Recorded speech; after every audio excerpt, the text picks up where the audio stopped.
Assalamualaikum warahmatullahi wabarakatuh. Ini ada satu gambar yang sedang bermain di sosial media, yang di mana ada satu individu ini pernah berjumpa dengan saya pada tahun 2018. Saya pun tidak mengenal beliau, tetapi ada perkara yang memang perlu beliau datang dengan kadar segera, datang berjumpa dengan saya. Sekarang ni tahun 2025, dia berjumpa dengan saya pada tahun 2018. Datang sebagai tetamu lah. Datang sebagai tetamu, biasalah orang datang ke Wisma Semoyan, orang datang ke Pejabat Semoyan, orang datang macam biasa, datang nak berkenalan. Itu biasa. Saya difahamkan nama dia Hairul Anwar atau dikenali sebagai Acik. Tolong datang berjumpa saya dengan kadar segera. Sebab gambar ini sedang tular, saya perlu berjumpa atas dasar ada perkara penting yang perlu ditanya. Dan saya tidak mahu benda ini saya bawa ke sosial media. Kalau saya bawa ke sosial media, nanti akan memalukan dan juga akan menyebabkan ketidaksefahaman masyarakat terhadap awak. Jadi saya nak benda ini diselesaikan dengan secara dalaman.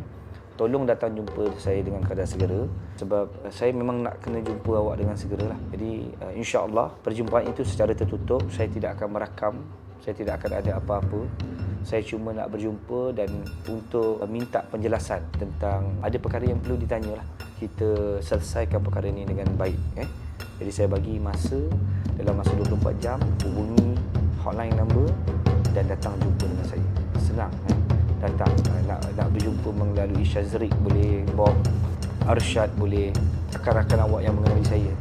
Okay, saya datang dengan segera. Saya minta dengan kadar segera. Saya bagi 24 jam. Assalamualaikum.